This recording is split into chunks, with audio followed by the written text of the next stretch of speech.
தமக்கு பயந்து தமது கிருபைக்கு காத்திருக்கிறவர்களின் ஆத்மாக்களை மரணத்துக்கு விலக்கி விடுவிக்கவும், பஞ்சத்தில் அவர்களை உயிரோட காக்கவும் கர்த்தருடைய கண் அவர்கள் மேல் நோக்கமாய் இருக்கிறது. கர்த்தருக்கு மகிமை உண்டாகட்டும். இங்கு ஆண்டுடைய வார்த்தை சொல்லுகிறது, ஆண்டுடைய கண் தமது ஜனங்கள் மேல நோக்கமாய் இருக்கிறது. எப்பொழுதும் ஆண்டுடைய கண் நோக்கமாய் இருக்கிறது என்று சொல்லி பார்க்கிறோம். யார் மீது இந்த கண் நோக்கமாய் இருக்கிறது? எதற்காக நோக்கமாய் இருக்கிறது? அப்ப கர்த்தருடைய கண் நம்மை கண்ணோக்கி பார்க்கிறது. அப்ப அவருடைய கண் அவர்கள் மேல் நோக்கமாய் இருக்கிறது என்று சொல்லும்போது, நம்ம மேல நோக்கமா, யார் மேல நோக்கமா இருக்கும்? முதல் காரியம் 18ஆம் வசனம் சொல்றாரு, தமக்கு பயந்து இருக்கிற பிள்ளைகளுக்கு மேல. யார் கர்த்தருக்கு பயப்படுகிறார்களோ அவர்கள் மேல கர்த்தருடைய கண் நோக்கமா இருக்கும். ஆண்டவருக்கு பயப்படுகிற பயம் ஆண்டவர் எதிர்பார்க்கிறார். ஏசாயா தீர்க்கதரிசன புத்தகத்தில் நாம் வாசிக்கும் போது 11ஆம் அதிகாரத்தில் 2-3 வசனங்களை சொல்லப்படும். கர்த்தருக்கு பயப்படுகிற பயத்தை அருளுகிற ஆவியானவர் என்று. சங்கீதக்காரன் சொல்ல என்னிடத்துல வாருங்கள், கர்த்தருக்கு பயப்படுதல் இன்னது என்று சொல்லி நான் உங்களுக்கு கற்றுக் கொடுக்கிறேன்னு சொல்லி. கர்த்தருக்கு பயப்படுதலே ஞானத்தின் ஆரம்பம் என்று சொல்லி வேதம் சொல்லுகிறது. ஆண்டவருக்கு பயப்படுதல், கர்த்தருக்கு பயப்படுதல் அவருக்கு சுகந்த வாசனையா இருக்கிறது என்று சொல்லி வசனம் சொல்லுகிறது. அப்படியானால் யார் கர்த்தருக்கு பயப்படுகிறார்களோ, ஆண்டவருக்கு பயப்படுகிற ஒரு பயம் உடையவர்கள் மேல கர்த்தருடைய கண் நோக்கமா இருக்குமா. ஆண்டவருடைய கண் அவங்கள பார்த்துக்கிட்டே இருக்கும். தமக்கு பயந்தவர்கள் மேல் அவருடைய கண்கள் அவங்கள அப்படியே உற்று நோக்கி கொண்டே இருக்கும். அடுத்தபடியாக சொல்றாரு, தமக்கு பயந்து தமது கிருபைக்கு காத்திருக்கிறவர்களின் அப்படி சொல்லி. அப்ப அவருடைய கிருபைக்கு காத்திருக்கிறவர்கள், ஆண்டவர் இறக்கம் செய்ய மாட்டார் அப்படின்ட்டு சங்கீதக்காரன் நிபுணமா எழுதுகிறார். எப்படி ஒரு வேலைக்காரனுடைய கண் எஜமானுடைய கையை நோக்கி இருக்குமா போல, எப்படி ஒரு வேலைக்காரனுடைய கண் எஜமாட்டியுடைய கைகளை நோக்கி இருக்குமா போல, எங்களுடைய கண்களும் உடைய சமூகத்திலிருந்து இரக்கம் கிடைக்கும் வரை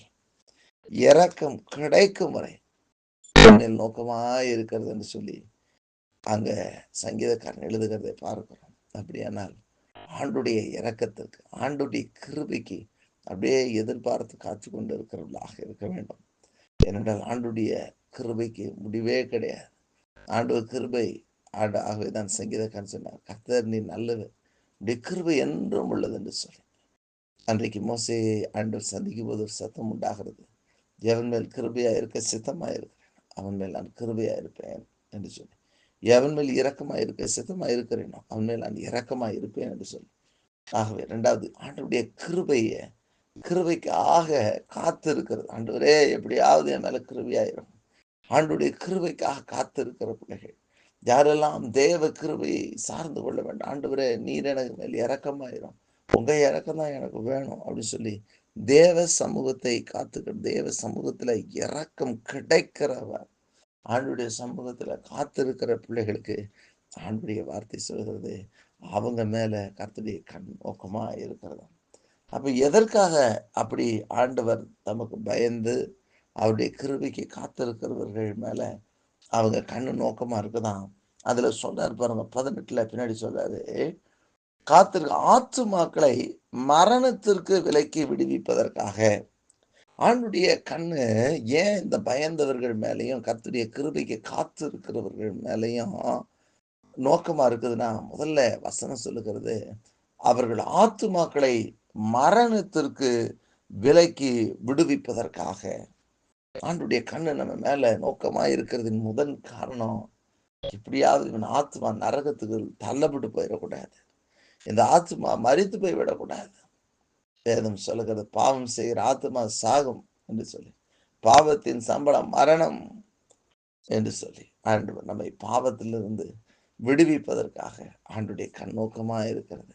பாவத்தினால நம்ம கடந்த காலங்கள், அறியாமையுள்ள காலங்களில் செய்த பாவங்கள், இந்த பாவங்கள் நம்முடைய ஆத்மாவை மரணத்துக்கு நேராக நடத்தி விடாதபடிக்கு நம்மை மரணத்திற்கு விலக்கி விடுவிப்பதற்காக, நம்முடைய ஆத்மா மரணத்திற்கு விலக்கி விடுவிப்பதற்காக ஆண்டவருடைய கண்கள் நம்மேல் நோக்கமாய் இருக்கிறது என்று சொல்லி வசனம் சொல்லுகிறது. ஆகவே அவருக்கு பயந்து அப்படி கிருபைக்கு காத்திருக்கிறவர்கள் மேல அவர் கண்ணோக்கமா இருக்கிறாரு. ஏன் அவர் கண்ணோக்கமா இருக்கிறாரா? அவங்களுடைய ஆத்துமாவை மரணத்திலிருந்து விடுவிப்பதற்காக. அடுத்து என்ன சொல்றாரு அப்படின்னு கேட்டீங்கன்னா, ஃபர்ஸ்ட் ஆத்தும மீட்பை பற்றி சொல்லுகிறார். 19ஆம் வசனத்துல அது முன்பகுதி சொல்லுகிறது, பஞ்சத்திலே பஞ்சத்தில் அவர்களை உயிரோடு காக்கவும். அப்ப 2வது 1 ஆத்துமாவ காக்கிற தேவன். ஆத்துமாவ மரணத்திலிருந்து விடுவிக்கிற தேவன்.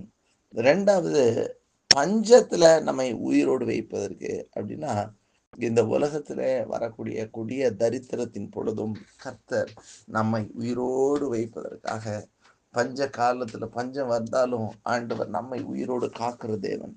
எத்தனை பஞ்சங்கள் வந்தாலும் அந்த பஞ்சங்கள் எல்லாம் அன்றைக்கு பார்க்கிறோம், எலியாவை ஆண்டவர் ஒரு சாரிபாத் விதவையினுடைய வீட்டிலே வைத்து போஷிக்கிறார். சாகலாம் என்று இருந்த அந்த விதவையும் அவனுடைய மகனும் ஒரு சில கொச்சு விறகுகளை பொறுக்கி கொண்டிருக்கும் பொழுது எலியா போகிறார். என்ன செய்யுது, ஏன் பொறுக்கிறீங்கன்னு? அந்த மாதிரி நாங்கள்லாம் சாப்பிட்டுட்டு சாக போறோம், கொஞ்சம் மாவு இருக்குன்னு சொல்லிட்டு அவள் சொல்லுகிறாள். ஆனால் அந்த எலியா கேட்டார், எனக்கு கொஞ்சம் அதுல இருந்து ஒரு அடையை செய்து கொண்டு வாயே, தண்ணீர் தான்னு சொல்லி கேட்ட உடனே தண்ணீரையும் கொடுத்து அப்பத்தையும் கொடுத்து அந்த குடும்பத்துக்கு ஆண்டவர் ஒரு இரக்கத்தை கொடுத்தார் பாருங்க. அந்த குடும்பம் முழுவதும் பஞ்சகாலம் முழுவதும் சாப்பிடுவதற்கு, அப்படி குடும்பத்தாரெல்லாம் சாப்பிடுவதற்கு, அவளும் அவனும் எலியாவும் மற்றும் அவனுடைய குடும்பத்தார் எல்லாம் சேர்ந்து பஞ்சகாலம் எல்லாம் சாப்பிட்டாங்க. ஆனால் குறையவில்லை. அவர்களை பஞ்சத்திலே உயிரோடு காத்தார். கர்த்தருக்கு மகிமை உண்டாகட்டும். நம்முடைய ஆத்மாவை ஆண்டவர் மரணத்திலிருந்து விடுவிக்கிறவர். அதே போல நம்முடைய வாழ்க்கை இந்த பூமியிலும் கூட பஞ்சத்திலே நாம் மரித்து விடாதபடிக்கு, நாம் பாதுகாக்கப்படும்படிக்கு, பஞ்சத்திலே நாம் உயிரோடு இருக்கும்படிக்கு ஆண்டவருடைய கண்கள் நம்மேல் கண்ணோக்கமாக இருக்கிறதாம். ஆண்டவர் நம்மேல் கண்ணோக்கமாக இருக்கிற ஒரு ஆண்டவர், நம்மேல் கண்ணோக்கமாக இருக்கிற ஆண்டவர். இன்றைக்கும் அவர் யார் மேல் கண்ணோக்கமாக இருக்கிறார்? தமக்கு பயப்படுகிறவர்கள் மேல, அவருடைய கிருபைக்கு காத்திருக்கிறவர்கள் மேல கண்ணோக்கமாக. ஏன் அவர் கண்ணோக்கமாக இருக்கிறார்? நம்முடைய ஆத்துமா மரணத்திலிருந்து விடுவிப்பதற்காக கண்ணோக்கமாக இருக்கிறார். ஏன் அவர் நம்மேல் கண்ணோக்கமாக இருக்கிறார்?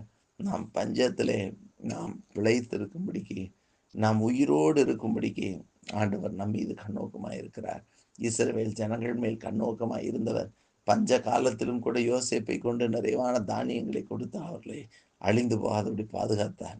நம்மையும் கூட இந்த உலகத்திலே வரக்கூடிய எல்லா பஞ்சங்களுக்கும் நம்மை விலக்கி காக்கிற தேவன், பஞ்ச காலத்திலும் நம்மை போஷிக்கிற தேவன், நாம் உயிரோடு இருப்பதற்காக நம்மேல் கண்ணோக்கமாக இருக்கிறார்.